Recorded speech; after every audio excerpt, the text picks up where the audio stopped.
Okay, great. I'm recording. Thank you. Thanks, Jerry. Thanks again for joining me for another video, because this particular one, I wanted to have the opportunity to talk to you about the application of the exclusion zone for particularly only for like water filtration and water purification. And that's obviously an area that's been studied already, but could you, just for the benefit of people, just explain what exclusion zone has to do with water treatment and how you came up with the idea to study that side of it? Well, exclusion zone means exclusion, and the exclusion results because fourth phase water is an ordered substance. It's pretty much like a liquid crystal. And in order for it to be an ordered substance, or to be a pure liquid crystal, obviously it can't have impurities, otherwise it wouldn't be pure. And so what happens is when the EZ or fourth phase forms, it pushes out all the solutes. I can't say all the solutes because we haven't ever studied all of the solutes. How can one do that? But it seems to be that in general, the formation of EZ or fourth phase water means that we have a zone of water, an area of water in which there are no contaminants. Okay, great. So if I share my screen quickly just to show this picture, then, so this is the diagram of how it worked in the lab model that you did, right? Yes. Okay, and reading the paper that you sent me, this particular one about the method and so on. So obviously, from on the scale you were doing it in this model, it was doing so many milliliters per hour, like 15, 20 milliliters per hour, right? Yeah. The big question that came to me initially was, okay, that's great, but can this design scale up into something that could make a proper amount of water that would be used by a home in a day, for example? We think so. And we actually started to build something, a scaled up version. And the scaled up version was able to increase the throughput by several orders of magnitude. It was done, in fact, it was done by a startup company that we founded. I myself was sort of in the background of it, but my student who was working on various technological developments was very eager to form the company, and so we did. And you know, the throughput that you're talking about, or that we reported initially, is kind of enough to satisfy the thirst of a flea. It's not very much. So you know, it needs to be scaled up, and the scale up was, as I said, able to increase the throughput considerably, which means that further scale up should be able to do the same. And so regarding that particular question about scale up, yes, it's possible to scale up. Okay. And so what, another question that came to mind is then, how does it scale up? Because what factors affect the exclusion zone size, for example, that we're talking about, and throughput? Well, it's really not the size that is the critical factor. It's essentially the number of parallel units that you have working together, and those units can be done by you know, or produced by various modern, shall I say, techniques. And unfortunately, I'm not at liberty to discuss what the company did. Maybe I'll give you some background. We formed the company and we started working on that particular aspect. And unfortunately, we actually had a rather distinguished board of our company, and it included some shall we say, prima donnas, and there was a fight between two board members, and I tried to act as the mediator. Unfortunately, I was not successful, and because of that fight, we ran up against a serious obstacle and couldn't proceed, and so the company's assets had to be sold to someone who rescued us, I guess you might say, from bankruptcy. And and so we're not at liberty right now to talk about the details. I might say though that if there's somebody who might be interested in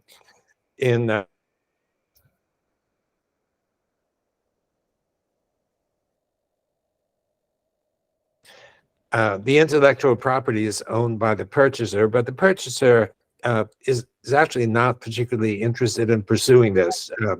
They have other things they're pursuing, and so I think the terms would be reasonable. So I mean, the bottom line is that we were eager to scale up. We did the scale up and achieved a fair amount, and that's where we are right now. And so we ran into certain obstacles, though, which I guess I could or should mention, since this is the principal topic, and I guess I can mention that one of the obstacles is that the size of the exclusion zone, which you mentioned earlier, the size varies, and the technique of separation depends on the particular size of the exclusion zone. And if the exclusion zone is, for example, too small, then you'll get contamination. And it's one of these issues that we discovered the exclusion zone or fourth phase, and obviously it's not been around now or the knowledge of it hasn't been around for centuries, and so there are unknowns, and we've not been able to pinpoint all of the unknowns. By unknowns, I mean this may sound crazy to you, but it's possible, for example, that the phase of the moon has an impact on the size of the exclusion zone, or the amount of sunshine outside, or the weather, or any of these things, and we don't know. And so while the separation of contaminants from the exclusion zone, generally it worked very well among many different solutes, but occasionally it didn't work, and you can't produce a commercial product that works 90% of the time, but not 10% of the time. And so we were indeed faced by that obstacle. And anybody who would like to pursue this in the future needs to resolve that problem. Okay, can I just ask about these problems then? So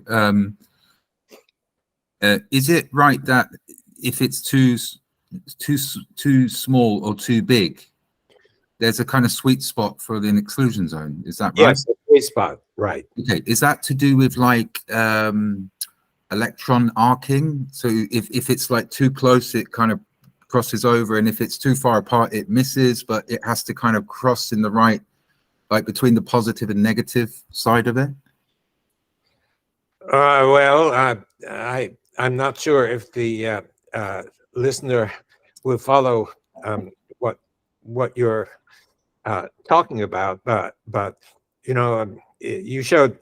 gave a quick look about the system, and the system essentially creates an exclusion zone around the periphery, an annular exclusion zone, which means that all the contaminants are pushed to the core, to the central core, and so ideally, there we go. So you see the diagram, pushed to the core, and then we built a so-called differential extractor that sits on the right side. It's nothing more than two concentric tubes, and you can see that the contaminants are flowing into the central tube, and they're collected, and the box on the lower right shows a representative example of contaminants, and on the left side it is the water that's extracted from the exclusion zone, and that shows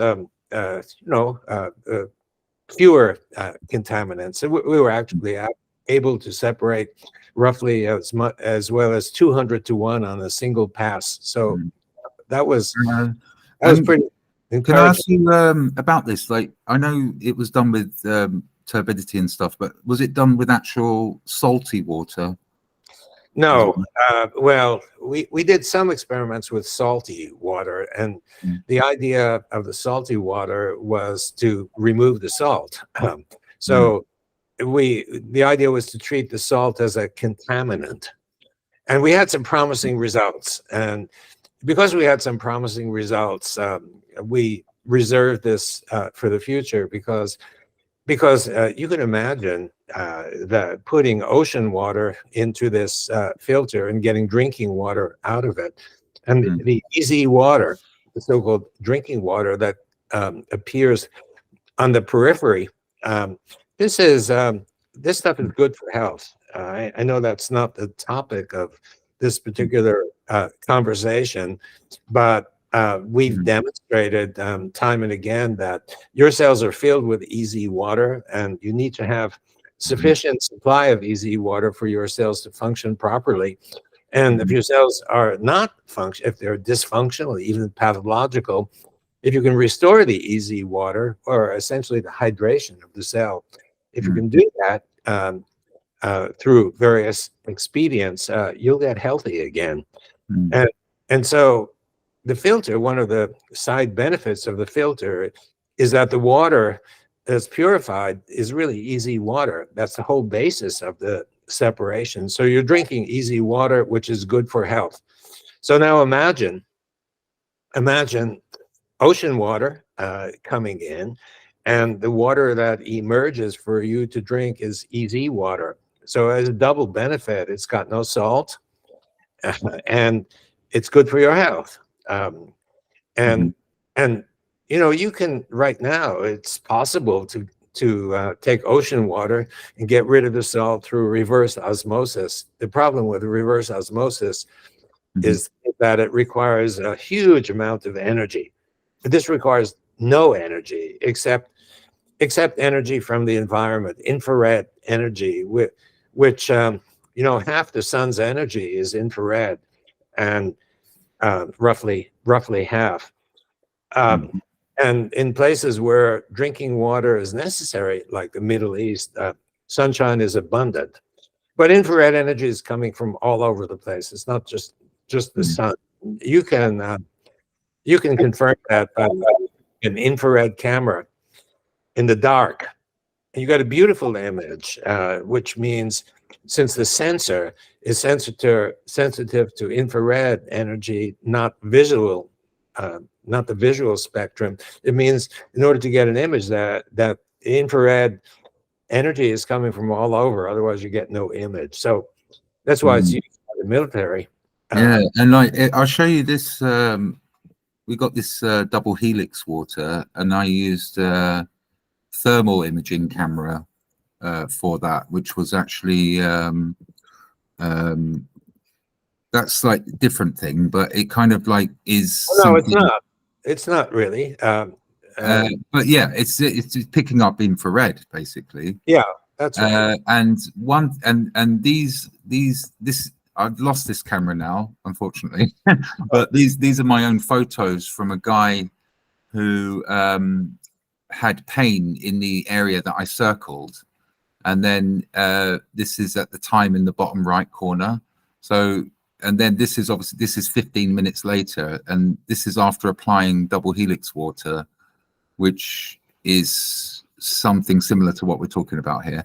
Anyway, but one question then about this thing, right? So in previous videos, you've mentioned that infrared light increases the exclusion zone, right? Size. But then, yes, the size. So it doesn't look, in this model I'm looking at, it doesn't look like infrared light was incorporated in this no study, no? No, it Okay. wasn't, except for the infrared light that exists in our environment. Right. And that was sufficient to build the exclusion zone. At the left, where it says Nafion tube, Yeah. yeah, you can see there's an exclusion zone there. And Oh, so that's obviously see-through, so light can get through. Yeah, well, not visible. We're not talking about visible light. We're talking about infrared light, which is kind of almost the same as heat, but not exactly. And it can penetrate through the tube, yes. Yeah. Or Okay. Yeah. it penetrates to the tube, which then builds the EZ from the tube outward. Okay. So therefore, this whole setup could be in some infrared light, for example. Yeah, you can certainly add infrared light, and you can get a larger exclusion zone. But yeah. Okay. Yeah. Okay, that's fine. So now, just to get a perspective for people watching this, what we're looking at here is like 2 millimeters wide or something, isn't it? We're talking about here. Yeah, because the exclusion zone itself is, it's not a right. It's small, small. Yeah. Typically, it's maybe a 0.5 millimeter or something like that on a good day. So, in proportion, what we're looking at, you're saying that this completely can be in its existing model and scale be just scaled up. Yes. So that could be 10 meters wide tube. Well, no. This by scale up, I mean effectively putting a lot of units in parallel. Oh, I see. So you have to. So that's back to the whole that we're dealing with microscopic exclusion zones only, and that microscopic exclusion zone cannot get any bigger unless you apply far infrared. Or one question about what you've tried to use to expand the exclusion zone. I'm presuming that the bigger the exclusion zone, the more water you can purify. Is that right? Well, yes. I have to think this through because see, it's not the only way. The other way is to have a lot of units in parallel, and but yes, I suppose if there were a way to grow the exclusion zone to say 100 times what the exclusion zone ordinarily is, you can have a larger diameter tube, and the throughput would indeed be larger. But we haven't found a convenient way. Some substances produce large exclusion zones. That is, when water interfaces next to those substances, you get an exclusion zone. And that with some substances, the exclusion zone is bigger or smaller than with other substances. For example, ghee. We've tried ghee, clarified butter used from the time of the Ayurvedics. And the exclusion zone there is about 1 millimeter. And we also know that if we add infrared light, we've been able to achieve 10 times the initial size in such a way. So in theory, we could probably build something with an exclusion zone on the order of a centimeter or so. But it would take energy, extra energy, and complications. But it could be done, and maybe that's a better way to do it. I'm not sure. Okay, so aside from infrared, has there been any other things that you found increase it, like any sound frequencies or things like that? We're looking into sound right now, and I do suspect that some sound can do it because there's a lot of evidence that that certain sounds appear to be good for health, and I'm a little bit awkward because it sometimes sounds like I'm a guy with a hammer and everything looks like a nail sticking up, so but I really do think, based on the evidence that we've obtained, that easy water is absolutely central to our existence and our health, and so that's why I refer continuously to it. Uh, um,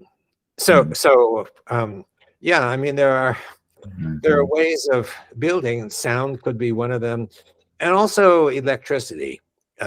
We found that if we stick the negative electrode into the water, ordinary water, distilled water, merely passing electrons or passing negative current into the water builds exclusion zones, and that would be another way to try to build the exclusion zone to larger size. It works. We have several papers on that, but we haven't tried that. But it would be one way to do it. So let's say, going back to several things in parallel, several of these in parallel, if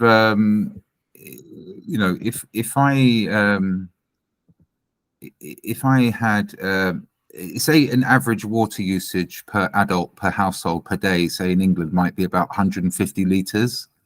So if I had a 4-person household, I'd probably use about 600 liters a day in total.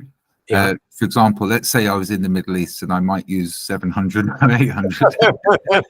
Or I've got a jacuzzi and a swimming pool. No, actually, yeah, but let's say an average household might use 600 liters a day. Therefore, with what was built in the lab, that could be paralleled up. How big would that be? We haven't gone through that computation.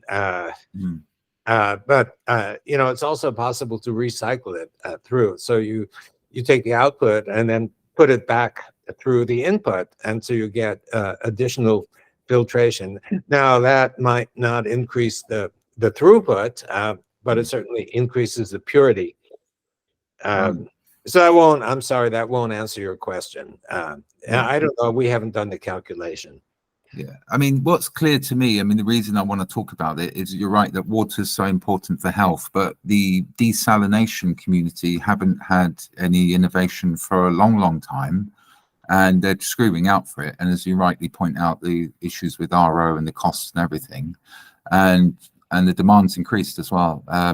So therefore, it's kind of like, seems good, and therefore the system can potentially use zero energy and zero replaceable components and moving parts necessarily. That's right. Right. So when you say obstacles, I mean, aside from people falling out over whatever, are there any technical obstacles? Well, the only one that we encountered was the one I mentioned, that the easy size. It was reasonably consistent, but if it's off by 20% or so, that makes a big difference in the degree of purity, because then what you're getting in the water from the periphery that you're collecting, you think it's purely easy water without contaminants, but it may contain bulk water with contaminants, a modest amount, and so the filtration then is not as effective as it would be, and we need to solve that problem, you see. And that's what we as a laboratory, we would be eager to cooperate with any commercial enterprise, but we to try to solve that problem. It's a problem, you might say, a fundamental science, to figure out what it is exactly that builds the exclusion zone, and that's what we're into. The fundamental science is what moves our laboratory, not necessarily putting money in my or our pockets, but we need support in order to do this. So, for example, if a company wants to invest in filtration, we would be happy to do the fundamental studies with them with suitable funding to solve the problems, which would then make it feasible for them to go on and build this filter commercially. Yeah. Well, I think where that's difficult is that this technology involves a terrible business model for most businesses, right? So it kind of, if it does take off, it would change the whole, it would destroy an industry actually, because now if you run a hotel in Egypt and you've got a container-sized desalination plant, you know, doing thousands of liters per hour, you're going to be using something which doesn't cost you anything, maybe some pumps and electricity, let's say, which is a massive reduction in costs, which makes fresh water more widely available, okay, especially where it's hard, right? So that's not something that many companies are going to want to invest in, but obviously maybe governments would be more interested in. So it's more government research, actually. Well, yeah, I would certainly be happy to cooperate with a government. Anyone wanting to, okay. So in terms of like the, what obstacles are there with regard to patents and so on to develop this going forward? Well, there are some patents, and the patents are now the property of the company that purchased our assets. But as I mentioned, this is not something that they're pursuing. It sort of sits in the drawer. And you know, I'm quite optimistic that they would be willing to license it at some reasonable fee, especially right now where it's not demonstrated that this can be useful for society. Someone who wants to purchase the IP could do so at, I believe, at modest cost right now. But so much intellectual property will develop over time, which will belong to the company that wants to do the developing, that the initial patents may become pretty much obsolete. So when it comes to like a hydrophilic surface, be it the ghee butter or whatever, Teflon, Nafion, sorry, you know, what makes something better in terms of exclusion zone than something else? Like, what is it? Well, we're studying exactly that right now, and so, you know, if you know something about the exclusion zone and the exclusion zone structure, so the structure consists of layers, sheet-like layers that build one upon another, and each sheet-like layer contains a hexagonal a honeycomb pattern. So a lot of hexagons together, which is common in nature, by the way. A lot of hexagons built of oxygens and oxygens and hydrogens. And you know, the oxygens have negative charge, and the hydrogens have positive charge. And we come to understand that the surface, like Nafion or something that is able to nucleate the growth of EZ, it has to satisfy certain characteristics. Either the distribution of charges on that surface has to match oppositely the distribution of charges on those hexagons. So if you got a good match, then the first sheet of EZ will build. Once the first sheet builds, then the second sheet builds, because the first sheet is a template for the growth of the second, and so on and so forth. But initially, the surface needs to conform. Either it needs to conform reasonably closely to the opposite charges on that first layer, or it needs to be flexible. If it's flexible, then the charges on the surface can actually, as they attract to the molecules that form the first layer, they can kind of adjust their position. So we found that the more flexible is the surface, the easier it is to build in EZ. And that being the case, we have some understanding of how you can get fairly large EZs. Yeah, actually, when you were speaking then, I just thought of the when I was asking about sound, I was thinking of like the note of beehives. Yeah. And I kind of like stumbled across like something which said that beekeepers have on average longer lifespans. Oh, is that right? Yeah, and it's something to do with the frequency of the beehive, which is in a note of C or something like that, But yeah, in fact, I listen to beehive sounds as a relaxation tool. That's why you look so healthy. No.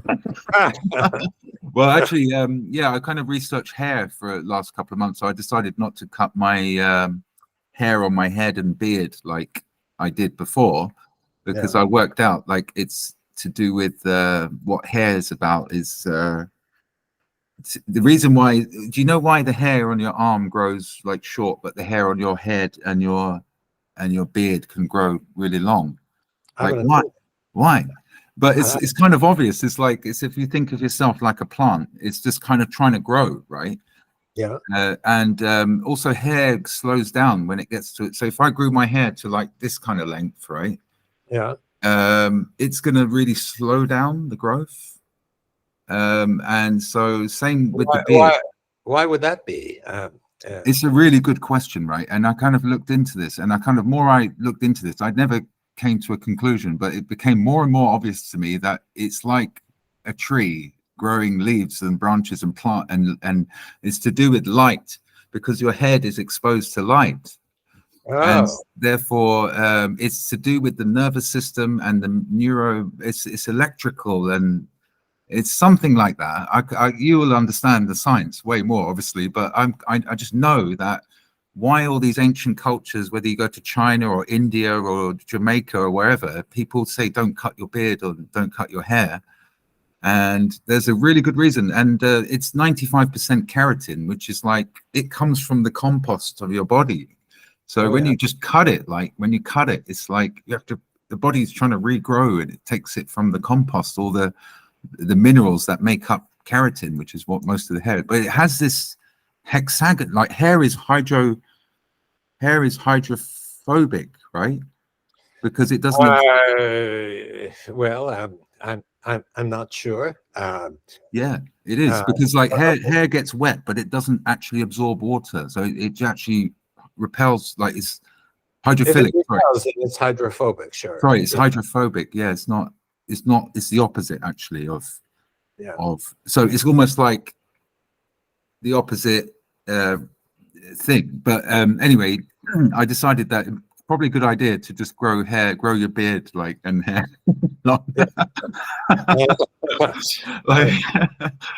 Anyway, but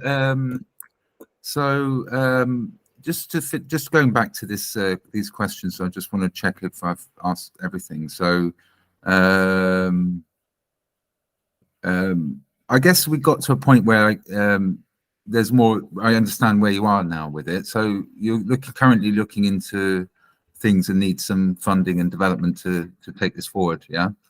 And what's the immediate next steps with regard to water purification that you might be doing in the near future? Well, we can't do anything without support. And perhaps you realize and understanding that the work that we've done is kind of revolutionary, because it challenges the previous ideas about water, and it's pervasively so, and deeply so. And when you come forth with something like that challenges the mainstream views, it's really difficult. It's always been difficult to get funding, to get support. When we were, say, less developed or controversial, it was easier. In fact, we were able to get support from the National Institutes of Health. There was a special program for super innovative stuff, and we were the first cohort to get funded through that. And I was really pleased, and that funding essentially enabled us to produce what we produced. It was, but you know, as the story gets more and more compelling, the challenges build, and the people who are reviewing the grant application are the people who are challenged. You see, so if you, for example, if you want to put a grant proposal in because you think the Earth is round, but everybody else knows it's flat, so you put together your application and you submit it and you say, well, you know, I have quote, the lingo is preliminary evidence, unquote. It means I've got photos taken from satellites and from the moon, and it really looks round. And by the way, you know, I take a trip from London, and I went west, and I landed in New York, and then Seattle, where I live, and then Tokyo, etc. And I found that if I went far enough, I came back exactly to the point where I started. And so it's got to be a sphere, because if it's flat, I would never get back. So please, I need some money to study this, you know, because it potentially is very important. So the gatekeeper of the funding agency sees, Mark Kent, who is this guy? I never heard of him. You know, it sounds like a revolutionary kind of application. I'd better do my job properly and invite for review the most acclaimed people in the field to judge whether this guy's a crackpot or he's onto something really important. So who are your reviewers going to be? The experts in the shape of the Earth, the flat Earth people. You're challenging them. They're reviewing your challenge. Your chances of success are very small. And that's the way the grant system works. So if you have something that seriously threatens the reviewers, you won't get your money. It's just human nature. And the system, I've been arguing for years on this, the system needs to change because it's inimical to any kind of progress of revolutionary science. And that's why if I were to challenge you and ask you if you could name say a scientific revolution, I don't mean technological revolution like Google or my laptop, but a scientific one like the splitting of the atom, that was 75 years ago, or the genetic code, that was 65 years ago. If I ask you to tell me something that's happened in the past 30 or 40 years that's changed the world, a scientific revolution that has succeeded in changing the world, I think you'd have difficulty sharing with me even one or two. They haven't happened. And one of the reasons they haven't happened is the scientific support system is designed in such a way, inadvertently, you know, they would certainly like to foster innovative stuff, but the way it's set up, it doesn't work. It needs radical change. And we've actually come forth with an organization called the Institute for Venture Science, which funds ideas that challenge credible ideas, heavily, thoroughly reviewed, that challenge current thinking on any scientific issue. It's ivs.org. If anybody has, ivscience.org. I'm sorry. IV as in intravenous, but Institute for Venture, ivscience.org. So anyway, I'm deviating from the. Well, it's important because the questions are about the future of it.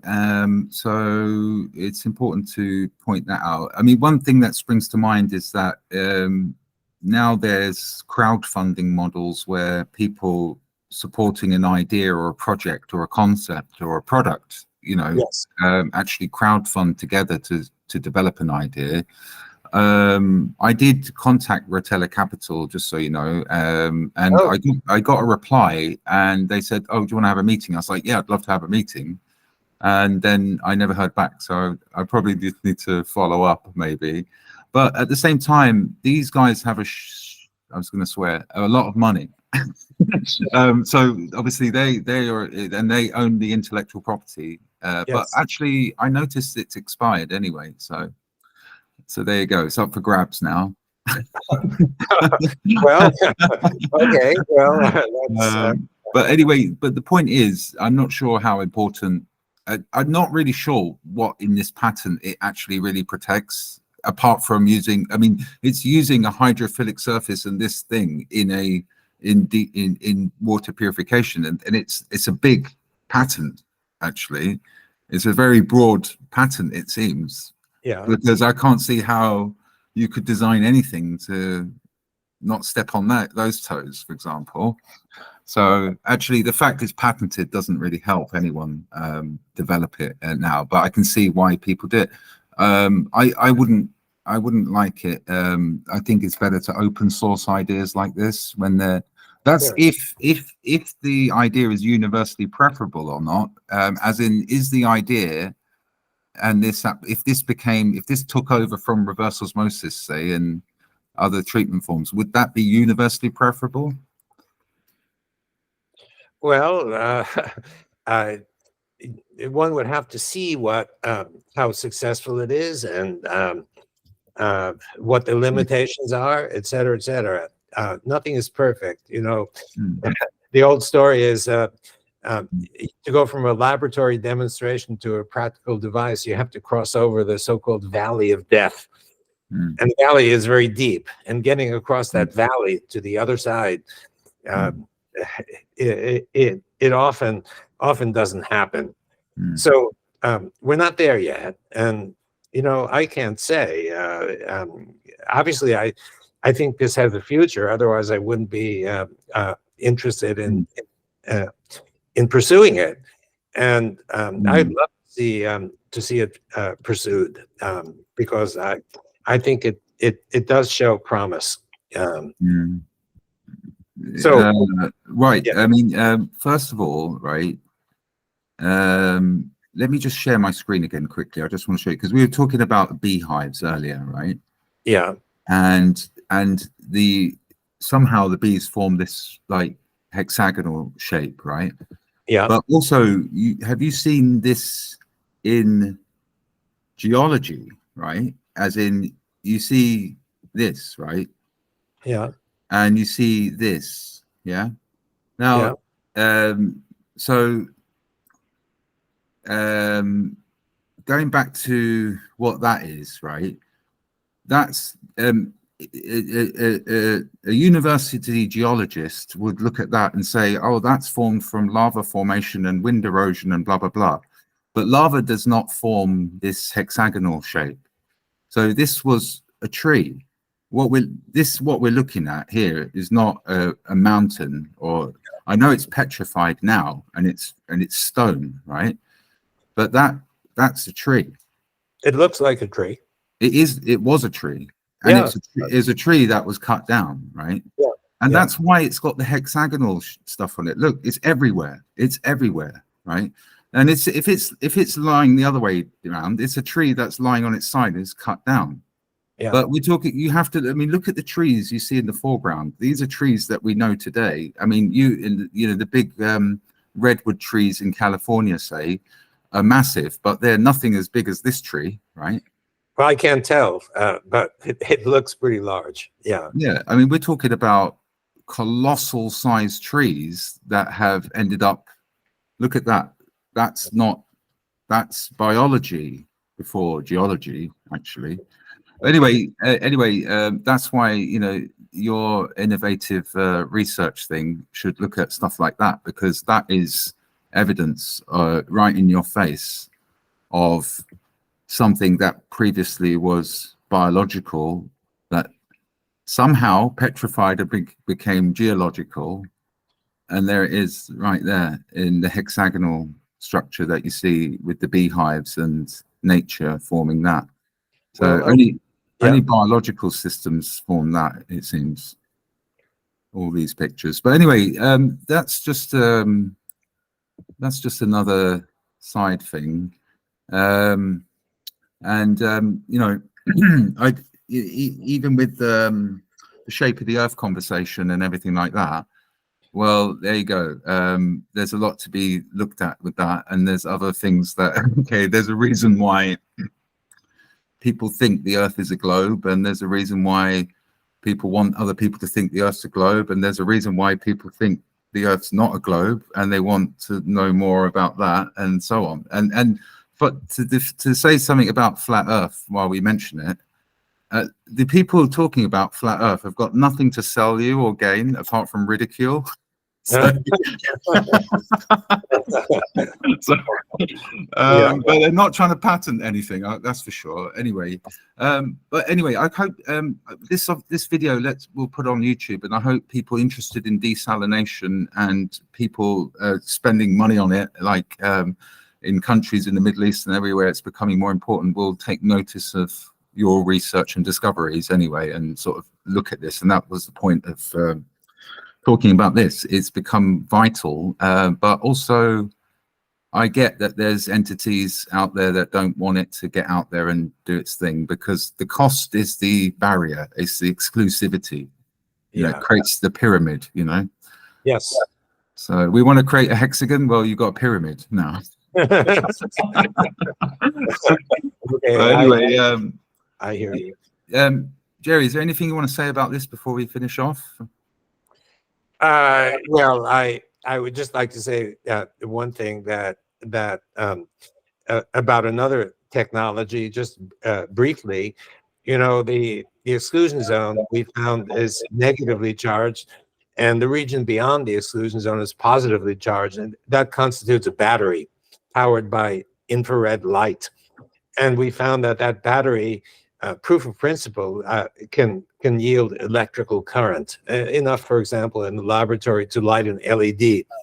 And along with filtration, I think this has huge potential. We haven't had an opportunity to pursue it, to develop it, but I think this is also a technology of the future. Anyway, I'll stop there. Yeah. I mean, I'm really interested to get involved somehow. I've also come up with a better idea, to be fair, for desalination, which actually just combines two existing things together to make it in an industrial scale. So that's the video I've done recently on a tromp, which makes compressed air, and freeze desalination, which freezes water to separate salty water. And it's already existing technology, because there's an 80-year-old tromp in Canada that's still working without any maintenance or moving parts. So you need a head of water to compress air, simple as that. And compressed air is freezing cold. And freeze desalination is kind of similar to your technology, because it involves no replacement filters or moving parts. Oh, yes. It just involves freezing water to separate the salty. But here's another benefit, that when you freeze desalinate water, you can take the deuterium level down from like 150 down to like 135. So you deplete deuterium during freeze desalination as well. So that's even better. So well, that's good for health, sure. Yeah.